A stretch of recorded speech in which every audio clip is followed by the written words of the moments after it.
कृष्णत्वदीय पदपङ्कज पञ्जरान्ते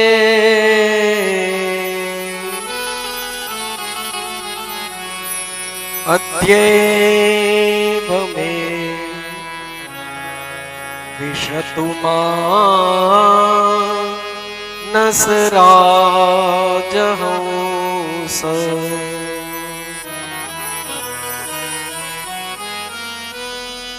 प्राणाप्रयाण समये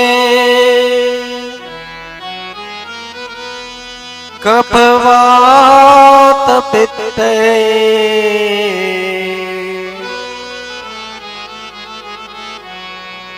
कंठावरो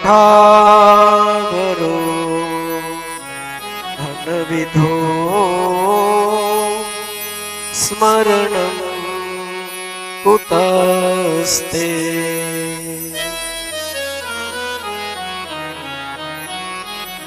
श्री बालकृष्ण लाल की जय।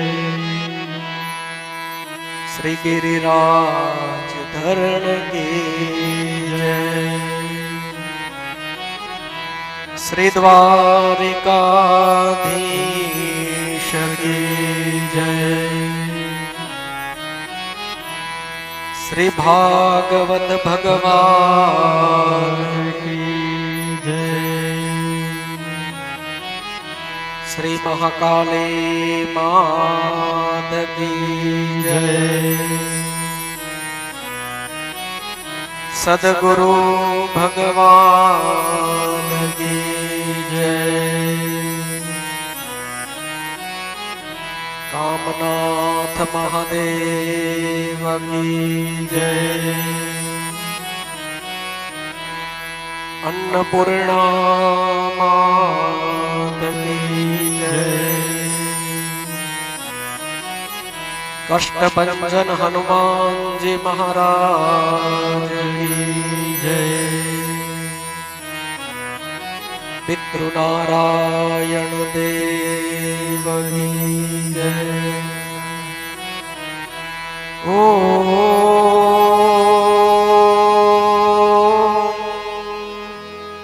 नमः पार्वती पतये हर हर महादेव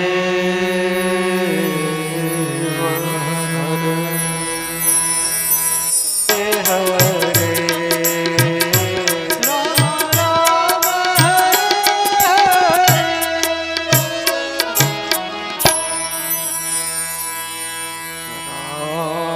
अरविन्दे नपदारविन्दं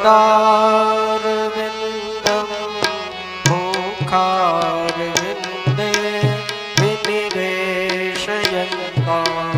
भटस्य पत्रस्य पुटे शयानं बालं मुकुन्दं मनसा स्मरामि।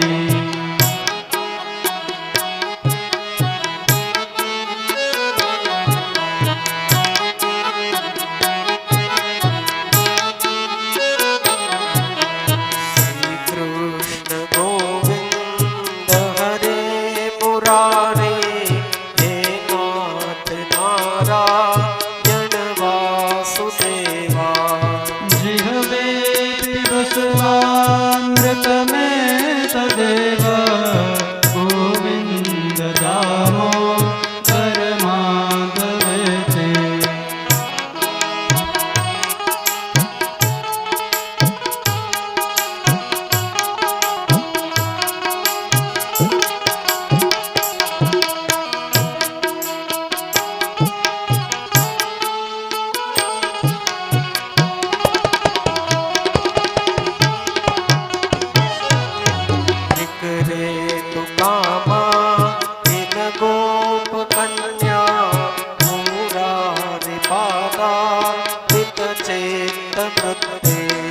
ददियादिकं हवसाद्भुत गोविन्द दामो परमाधवेति।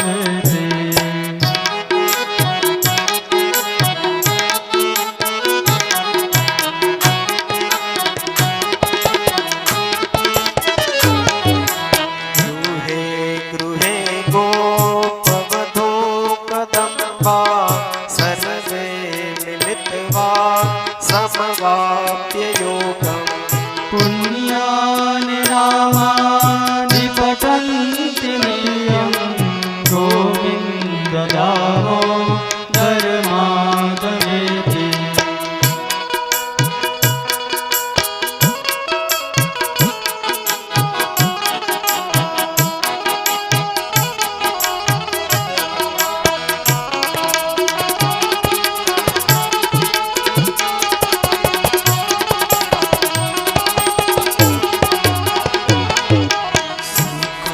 शयाना निलये निजेपि नामानि विष्णु प्रवदन्ति मर्त्या ते निश्चितं तं नयतां व्रजन्ते गोविन्द दामोदर माधवेति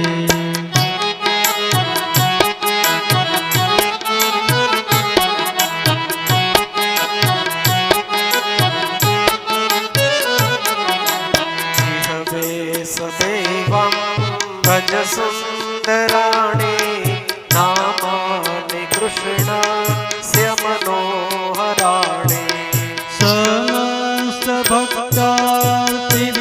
समस्तभक्तार्तिविनाशनानि गोविन्द दामोदर माधवेति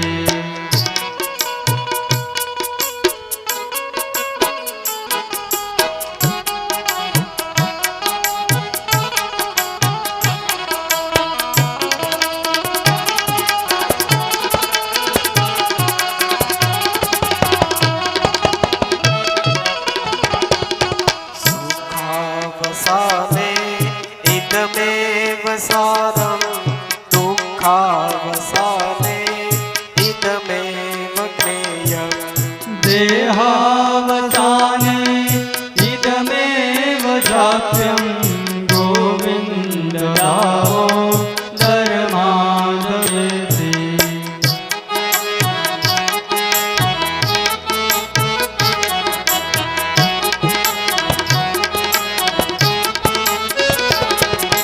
श्रीकृष्ण राधा वर गोकुलेश गोपाल गोवर धननाथ विष्णु जिह्वेति वशमामृतमेतदेव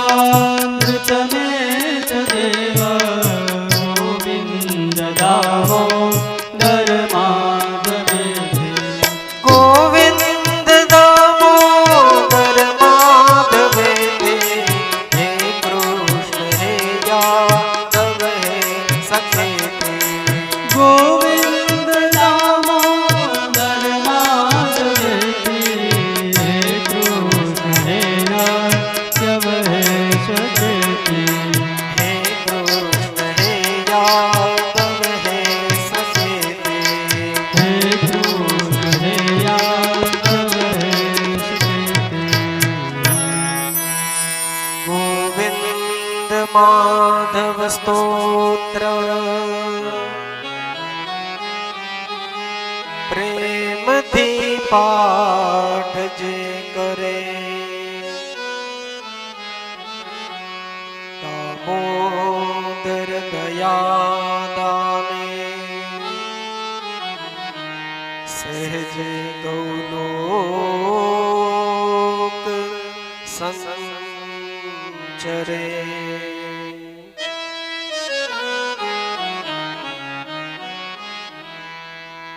कस्तूरी तिलकं ललाट पटले वक्षस्थले कौस्तुभम्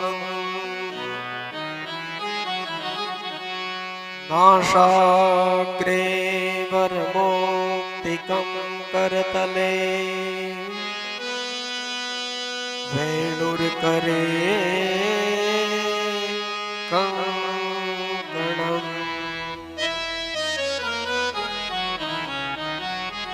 सर्वाङ्गे हरिचन्दनं सुललितम् कंठे च मुक्तावली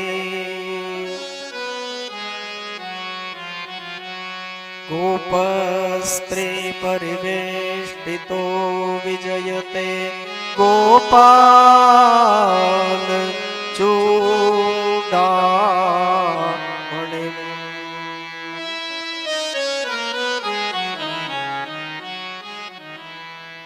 અસ્તિ સ્વસ્તરુણી કરાગ્ર વિકલા કલ્પ પ્રસૂનાપ્લુત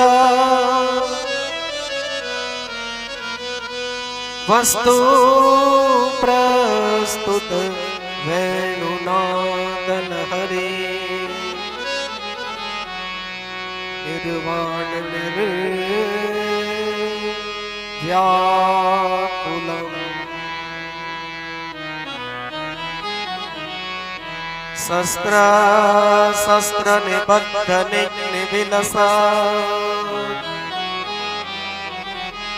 ગોપી સહસ્રાવૃતમ હસ્તમ ન્યસ્તનદાભવર્મયખિલો તારમ કિશોરાકૃતે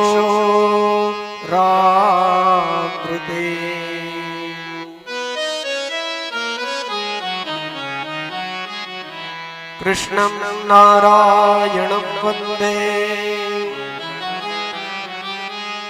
કૃષ્ણં વંદે વ્રજપ્રિયા કૃષ્ણં દ્વૈપાયनं વંદે કૃષ્ણં વંદે પૃથાસુતં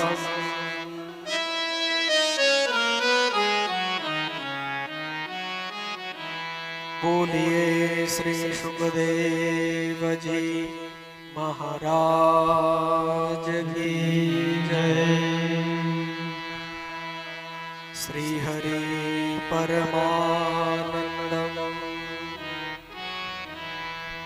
ઉપદેષ્ટારમેશ્વરમ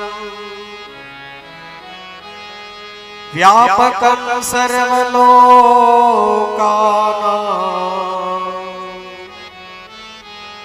કારણં તમ નમામ્યહં વ્યાપકં સર્વલોકાનાં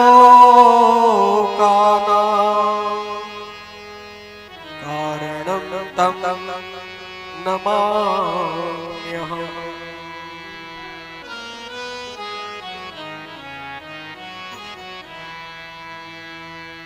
પરમ કૃપાળુ પરમાત્મા નંદનંદન શ્રી હરિના ચરણોમાં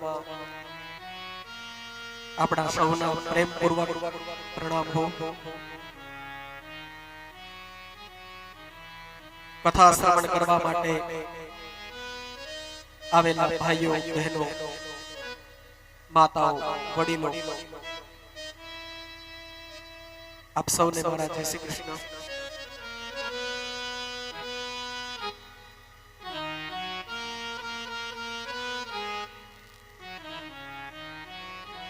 સચ્ચિદાનંદ રૂપાય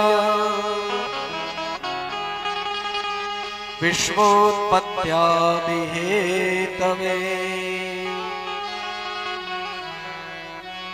તાપત્રય વિનાશાય શ્રી કૃષ્ણાય વયં નમઃ.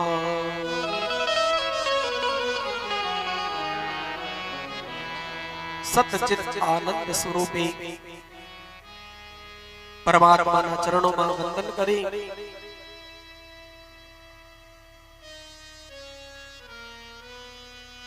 અને ગઈકાલે આપણે આ ભગવાનના સ્વરૂપને શ્રવણ કરવાનો વાંચન કરવાનો પ્રારંભ કર્યો. પૂર્વ કાળથી એક પરંપરા આવી છે, પેલા મહાત્મ્યનું વાંચન થાય, એ પરંપરાને જ આપણે અનુસરી અને ગઈકાલે આપણે મહાત્મ્યના થોડા દર્શન કર્યા. ભાગવત એ ભગવાન પ્રત્યે ભક્તિ અને પ્રેમ વધારનારું છે. મહાત્મ્યની અંદર આપણે ચર્ચા કરી ભગવાનની પ્રત્યે ભક્તિ પુષ્ટ હોવી જોઈએ. જ્યારે ભગવાનનું નામ લેતા હોઈએ ને એવા સમયે ભગવાનની જે ભક્તિ કરીએ છીએ આનંદથી કરવી જોઈએ. ભક્તિ પુષ્ટ હોવી જોઈએ. ભક્તિ નબળી ન હોવી જોઈએ. ભક્તિ માયકાંગલી ન હોવી જોઈએ.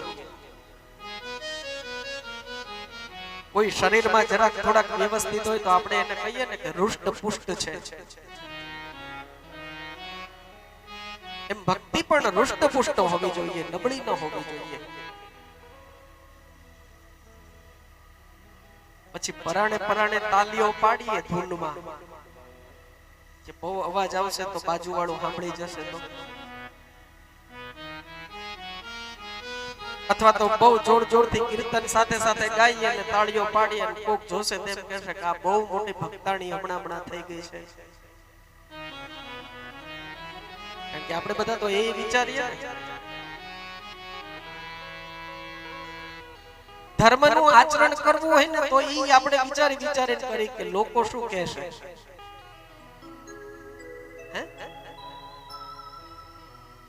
ધર્મનું આચરણ કરવું હોય, કપાળમાં તિલક કરવું હોય, શિખા એટલે ચોટલી, પહેલા બધો વર્ણ ચોટલી રાખતા, પછી બ્રાહ્મણ રાખતા. હવે પણ જો રાખી લઈએ કથા પૂરી થયા પછી બાળ વધે અને સેટ કરાવવા જાવ, નિમિતભાઈ એમ કે આ આટલો ચોટલીનો ભાગ રાખજો, હવે મારે રાખવી છે, તો તરત 10 જણા પૂછશે આ શું કર્યું, કેમ ભાઈ ન રખાય?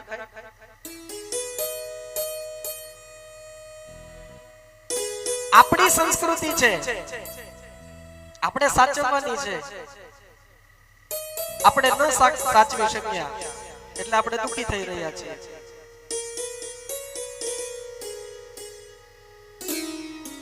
જો કે અત્યારે તો ચાલ્યું છે થોડુંક, અને સારી વાત છે કે ઈ એમના સ્વાર્થે ચલાવતા હોય તોય ભલે, પણ છે તો આપણી સંસ્કૃતિ માટે સારું કે સનાતન સંસ્કૃતિને આગળ કરે અને સનાતન સંસ્કૃતિનું પુનરુત્થાન થાય. લોકોની અંદર આપણી સંસ્કૃતિ, આપણે કોણ છીએ, આપણા પૂર્વજો કોણ હતા. પેલું કે ને કે ટીચરે સ્કૂલમાં છોકરાઓને પૂછ્યું કે આપણા પૂર્વજો આદિમાનવ હતા. તો એક છોકરાએ કીધું કે બેન તમારા હશે, અમારા તો ઋષિ મુનિઓ હતા. વોટ્સઅપ યુનિવર્સિટી આવું બધું આવે ને વોટ્સઅપમાં. એવી યુનિવર્સિટી છે કે એમાંથી તમને બધું જ્ઞાન મળે અને એમ થાય કે દુનિયાના જ્ઞાનીમાં જ્ઞાની માણસો આ ગ્રુપની અંદર છે. સવાર પડે અને જ્ઞાન આપવાનું ચાલુ થાય. અત્યારે મોટી યુનિવર્સિટી એ થઈ ગઈ છે વોટ્સએપ. તમને ન ખબર હોય એ તમને એમાંથી જાણવા મળી જાય, શીખવા મળી જાય. આપણે ઋષિઓના વંશજ છીએ. આપણી એ સંસ્કૃતિ હતી. કાળે કરી અને ધીમે ધીમે આપણે બધું છોડતા ગયા છીએ. અને જે પોતાની સંસ્કૃતિ, પોતાના ધર્મને છોડે છે એ જીવનમાં દુખી થાય છે અને આપણે થઈ રહ્યા છીએ.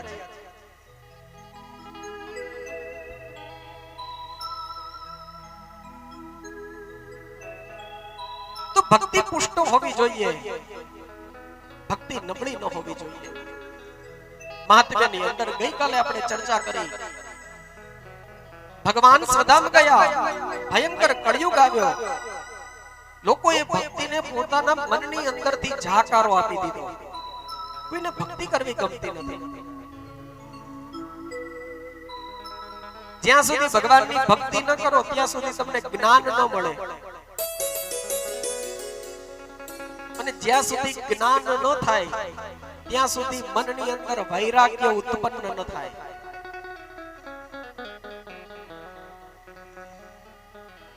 વૈરાગ્ય મતલબ સમજો, કોઈ પણ વસ્તુ કે કોઈ પણ વ્યક્તિ પ્રત્યે તમને આસક્તિ ન હોય, કોઈ વસ્તુ તમને પકડી ન શકે. અત્યારે તો આપણે વસ્તુઓના જ ગુલામ છીએ ને.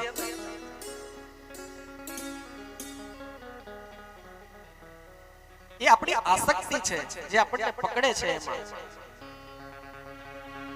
જ્યારે તમે એમાંથી મુક્ત થાવ છો ત્યારે તમને વૈરાગ્યની પ્રાપ્તિ થાય છે. મારું તારું લોભ ઈર્ષા દ્વેષ, જ્યારે તમે આમાંથી છૂટો છો ત્યારે તમને વૈરાગ્યની પ્રાપ્તિ થઈ ગઈ. એ વૈરાગ્ય જ્ઞાન વગર મળતો નથી અને એ જ્ઞાન ભક્તિ વગર મળતું નથી.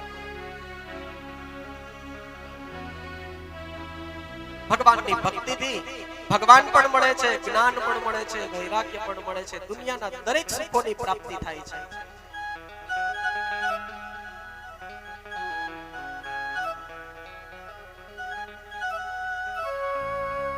આપણે એમ કહીએ મીરા ગાંડી, નરસિંહ ગાંડો, ગાંડાની વણઝાર. હકીકતમાં એ ગાંડા જ હતા, પણ ભગવાનના પ્રેમની અંદર ગાંડા હતા.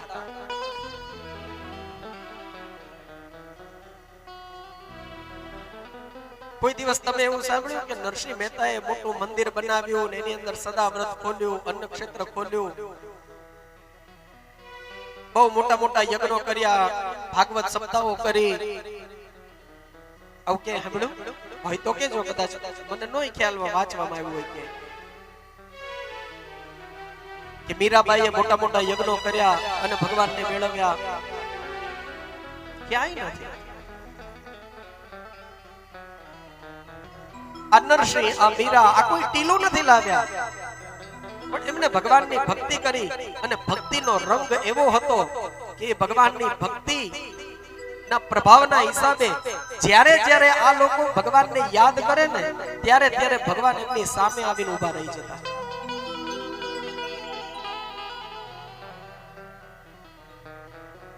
આ કોઈ ઢીલું લઈને નથી આવ્યા.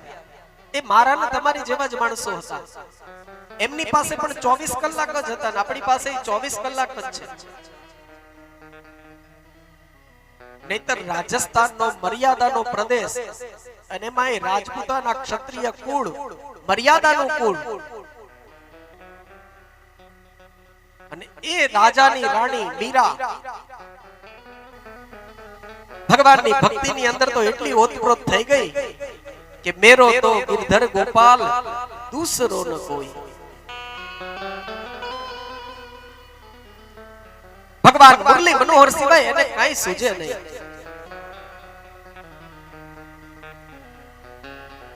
મેરો તો ગિરધર ગોપાલ દૂસરો ન કોઈ.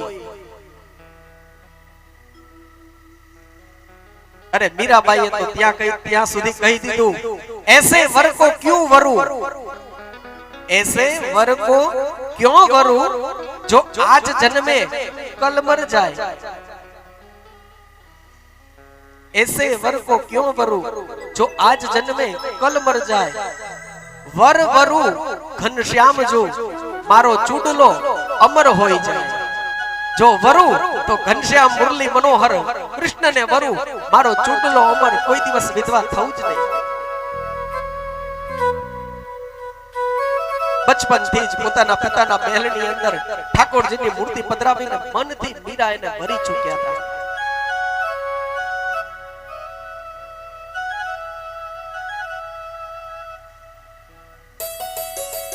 अब तो बात फैल चुकी, जो चाहे होए मेरो तो गिरधर गोपाल दूसरो न कोई.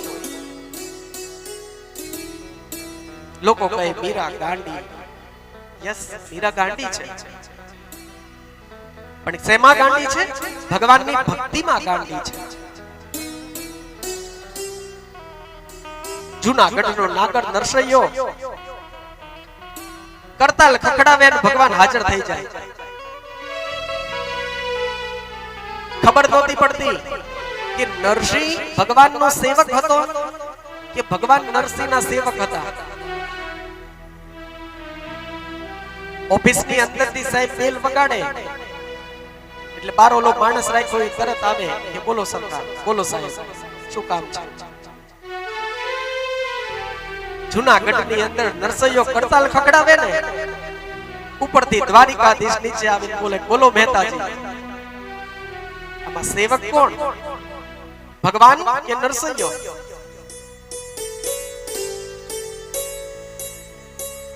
એક વખત ભગવાનની ભક્તિના માર્ગે ડગલું તો માંડી જોવો. આપણે ભગવાન માટે શું કરીએ એનાથી 1000 ગણું ભગવાન આપણા માટે કરે છે.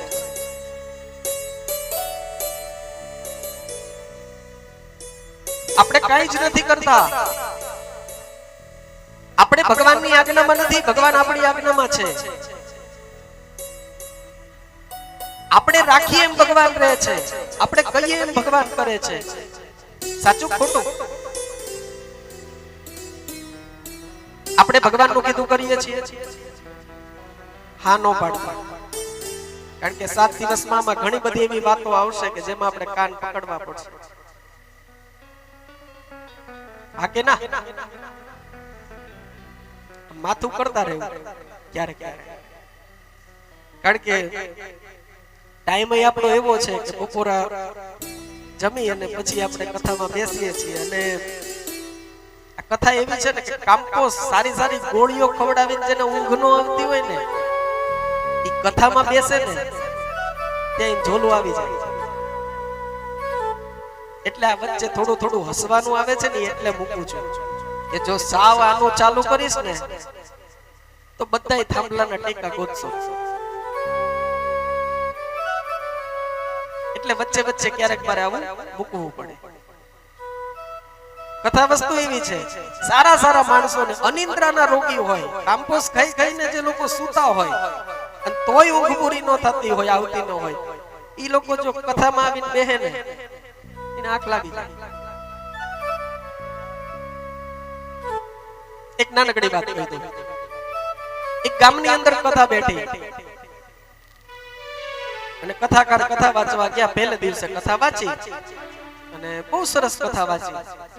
જેટલા લોકો સાંભળવા આવ્યા હતા એ બધાને બહુ ગમ્યું કે મહારાજ કથા બહુ સારી વાંચે છે. એવા એવા શબ્દો બોલે છે ને કે સીધા શબ્દો આપણા હૃદયની અંદર ઉતરી જાય. મહારાજ વ્યાસપીઠ ઉપરથી બેસી અને આમ શબ્દોનો ઘા કરે, શબ્દો મારે છે ને શબ્દો આમ વાગે આપણને અંતરની અંદર, સીધા અંદર ઉતરી જાય છે. બહુ સારી કથા કરે છે.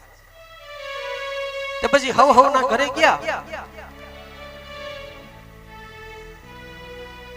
એમાં એક બેન કથામાં ગયેલા ને એમની બાજુમાં એક માજી રહે, 70, 75, 80 વર્ષના. એને કીધું માજી આખું ગામ કથા સાંભળવા આવે છે, તમે કેમ ન આવતા? બહુ સરસ કથા વાંચે છે, બહુ મજા આવે છે બધાને, આવો ને આવો. રોજ કે ઓલા માજી એમ કે કાલ આવીશ, કાલ આવીશ, કાલ આવીશ. કાલ પડતી જ નથી, આજ જ છે. હવે તો પૂર્ણાહુતિનો દિવસ આવી ગયો. ઓલા બેને કીધું માજી હવે આજ કથા પૂરી થઈ જવાની છે, તમે રોજ કાલ કાલ કરો છો, આજ તો હું તમને હાથ પકડીને હારે લઈ જવાની છું, તમે કથા તો સાંભળો. બહુ સરસ કથા વાંચે છે, શબ્દોનો માર એવો મારે છે કે અંતરની અંદર શબ્દો ઉતરી જાય છે. માજી કે હાલ તારો હું આજ આવું. અને માજી આવી રીતે બપોરનો 3 વાગ્યાનો ટાઈમ થયો ને કથામાં ગયા. હવે જે રૂટીન રોજ આવવા વાળા હોય ને એ લોકોની જગ્યા લગભગ ફિક્સ હોય કથામાં, જે રોજ આવતા હોય ને. એટલે બધાય પોતપોતાની જગ્યાએ બેસી ગયેલા. ઓલા માજી છેલ્લે દિવસે આવ્યા એટલે વિચાર કર્યો ક્યાં બેસું, ક્યાં બેસું. જગ્યા નહોતી. આવી રીતે એક થાંભલો હતો, એની પાછળના ભાગમાં માજી બેસી ગયા. મહારાજ આવ્યા, કથા ચાલુ થઈ, મંગલાચરણ કર્યું, ધૂન કર્યું અને કથા ચાલુ થઈ. 10 મિનિટ, 15 મિનિટ, અડધો કલાક, પોણો કલાક થયો. અને માજીને રોજનો નિયમ જે ટેવ હોય ને, એ ટેવ તમને ટાઈમ થાય ને એટલે ચાનો ટાઈમ થાય ત્યારે એ તમારા મગજની અંદર તમને ખેંચી જ જાય. માજીને રોજ બપોર સુવાનો ટાઈમ, એટલે અડધો પોણો કલાક થયો ને ઓલી મહારાજની વાતો કેવી હતી કે બધું આમ જાતું તો ઉપરથી માજીને કંટાળો આવ્યો એટલે ઊંઘ આવી એટલે માજી બેઠા બેઠા સૂઈ ગયા. હવે બેઠા બેઠા તમે સૂવો એટલે આમ ઝોલું આવી જાય તમને. એટલે માજી આંખ બંધ કરીને આમ લાગી ગઈ હતી સમાધિ બરાબરની અને એમાં માજીને આમ ઝોલું આવ્યું એટલે ઝોલું આમ ખાધું ત્યાં સામે ઓલો થાંભલો હતો ધડામ દઈને માજીના કપાળની અંદર ભટકાણ. ઘડીક તમર ચડી ગઈ માડીને આમ હાથ ફેરવ્યો તો ઢીમણું થઈ ગયું. માજીએ કથા મંડપની અંદર વચ્ચેથી ઊભા થઈને કીધું મહારાજ હળવે મારો હળવે ઢીમણા થઈ જાય છે ઢીમણા. ઓલી બેને કીધેલું કે એવા શબ્દો મારે છે કે અંદર ઉતરી જાય. તો માજીને એમ કે મહારાજ ઘા કરતા હશે ને મારા લમણામાં આવ્યા. મહારાજ હળવે મારો હળવે ઢીમણા થઈ જાય છે. ન સમજાય તો ઢીમણા થઈ જાય.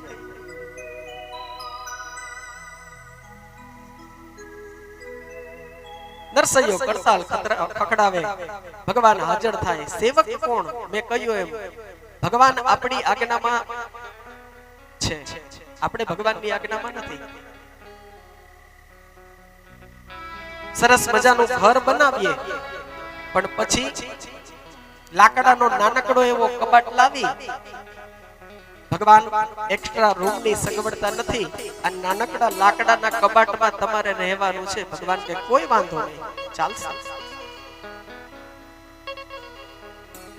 રોજ સવારે તમને સ્નાન કરાવવાનો નવડાવવાનો ટાઈમ નહીં મળે. ભગવાન કે કોઈ વાંધો નહીં ચાલશે.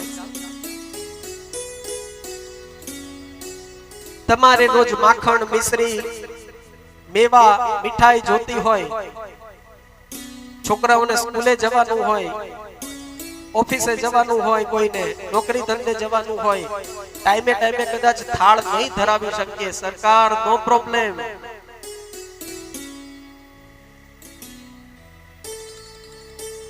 આપણે જેમ ભગવાનને રાખીએ છીએ એમ ભગવાન રહે છે. વળી ક્યારેક ક્યારેક અમારે બહાર ફરવા જવાનું થશે તો તમારા દીવા અગરબત્તી નહીં કરીએ. ભગવાન કે નો પ્રોબ્લેમ. આજે કરેલી અગરબત્તી કાલે પાછા જ્યારે બેસશું ત્યારે એની સળી રહી કાલે કાઢશું. બધું ચાલશે, બધું ફાવશે. ક્યારેક ક્યારેક અમારા ઘરે મહેમાન આવે તો તમારી બાજુ ધ્યાન નહીં દેવાય. ભગવાન કે નો પ્રોબ્લેમ માલિક, હું તમારું ધ્યાન રાખીશ. આજ્ઞામાં તો એ આપણી છે, આપણે જેમ એને રાખીએ છીએ એમ એ રહે છે. વળી રસોડાની અંદર નાનકડો એવો લાકડાનો કબાટ મૂકીને એની અંદર ભગવાનને બેસાડ્યા હોય પછી ઓલા થેપલા અને પરોઠા કરે ને એટલે એનો વરાળ એનો ધુમાડો ઉડે એટલે એ મંદિર રહ્યું ને મળી જામી જાય, ચીકણું ચીકણું થઈ ગયું હોય. વરાળનો ધુમાડો બધું ભગવાન ઉપર જાય. ભગવાન એમ કે જો આ માં કેટલી સારી છે, મને સ્ટીમ બાથ આપે છે.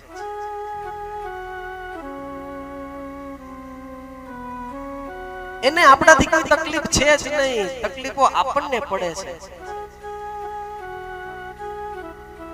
કે હે ભગવાન તું આમ નથી કરતો, તું આમ નથી કરતો, તું આમ નથી કરતો.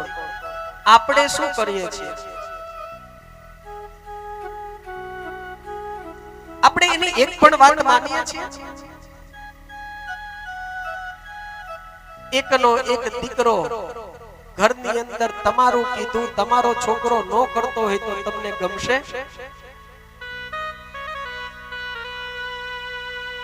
આપણે ભગવાનના સંતાનો છીએ, આપણે ભગવાનના દીકરાઓ દીકરીઓ છીએ. આપણે એની આજ્ઞામાં નહીં રહી તો એને નહીં ગમે.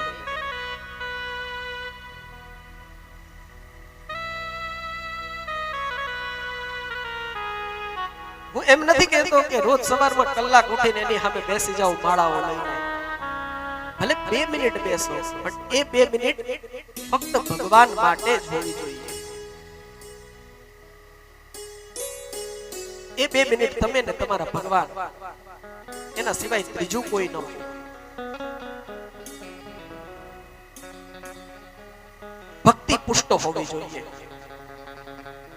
તો શ્રીમદ ભાગવતની કથાથી ભક્તિ પુષ્ટ બને છે, ભગવાન પ્રત્યે પ્રેમ વધે છે, ભગવાન પ્રત્યે ભક્તિ વધે છે. અને સનત કુમારો દ્વારા ભાગવતની કથા હરિદ્વારમાં ગંગા નદીના તટ ઉપર થઈ ભક્તિ, જ્ઞાન અને વૈરાગ્યનો ઉદ્ધાર થયો. અને એવા સમયે નારદ ઋષિએ સનકાદિકોને પૂછ્યું, મહારાજ, આ ભાગવતની કથા સારા માણસો માટે જ છે?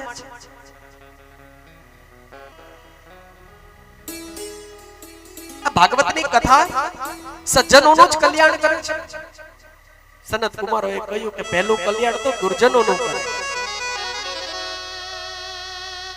જે ભગવાનમાં નથી માનતા એવા લોકો પણ જો એક વખત આ ભાગવતના શરણે આવે છે, એનો ઉદ્ધાર થઈ જાય છે. કયું એવો કોઈ દાખલો કરો? અને સનકાદિકોએ વળી આગળ વાત માંડી છે. તુંગભદ્રા નદીના કિનારે આત્મદેવ નામનો એક બ્રાહ્મણ હતો. આત્મદેવ નામના બ્રાહ્મણને એક પત્ની, જેનું નામ ધુંધુલી. પતિ પત્ની બે લોકો.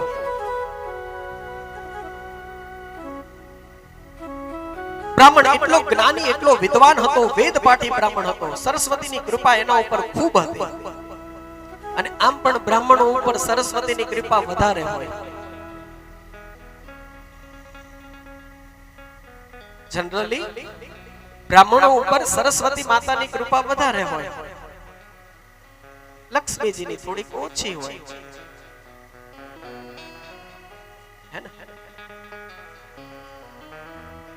જેટલી વાર્તાઓ કથાઓ સાંભળો એમાં એમ કે એક ગરીબ બ્રાહ્મણ હતો.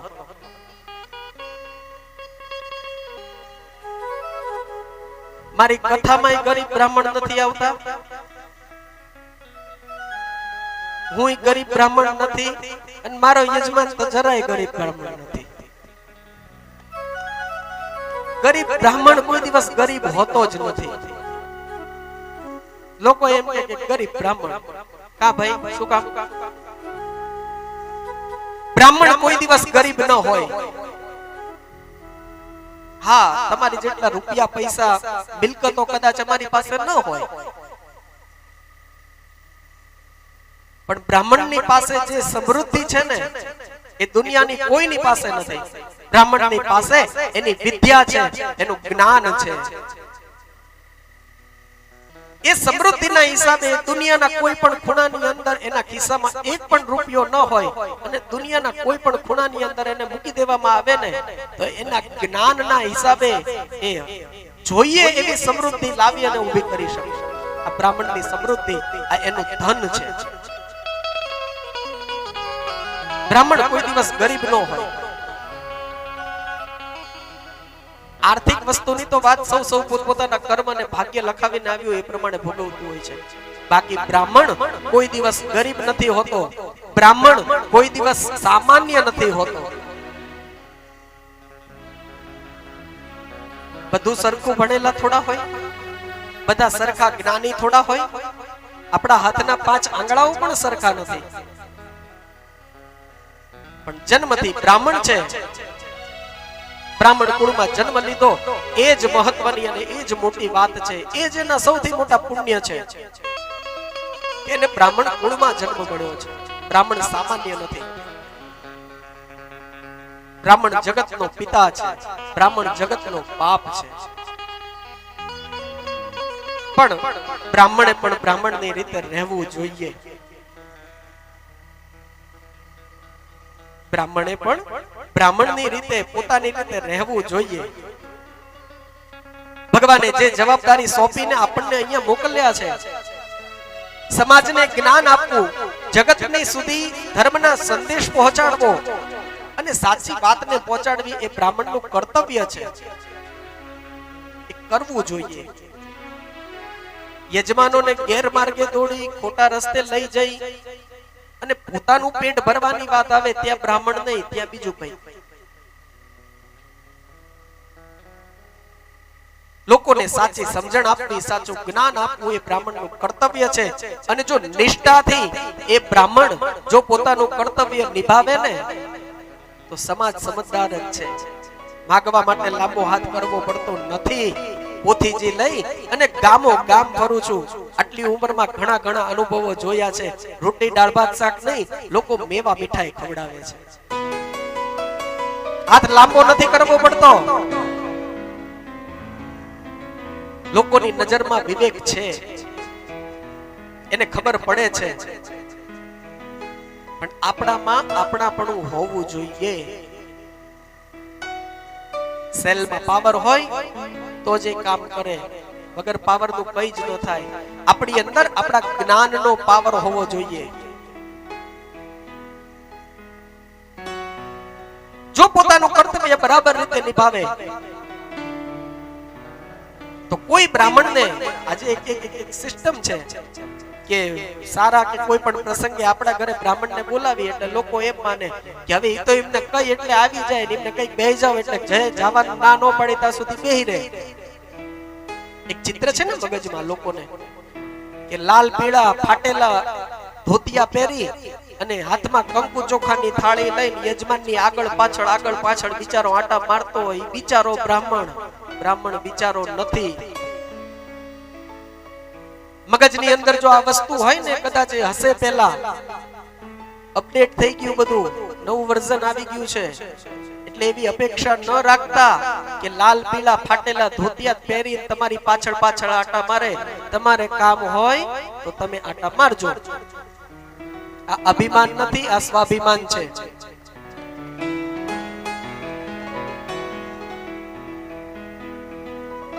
આ કોઈ મારી જ્ઞાતિની કે મારા સમાજની મોટાઈ કરવા માટે આ નથી કહેતો. તમારા મગજની અંદર જે વસ્તુ ભરાઈ ગઈ છે ને એને કાઢો. સારા હીણા પ્રસંગે તમારા ઘરે કોઈ બ્રાહ્મણ આવે ને, એ બ્રાહ્મણને બોલાવો છો તો એને સન્માન આપજો.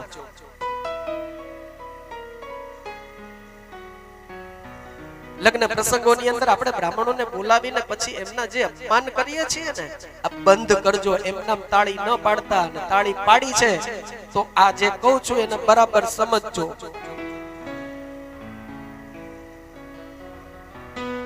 બ્રાહ્મણ સામાન્ય નથી.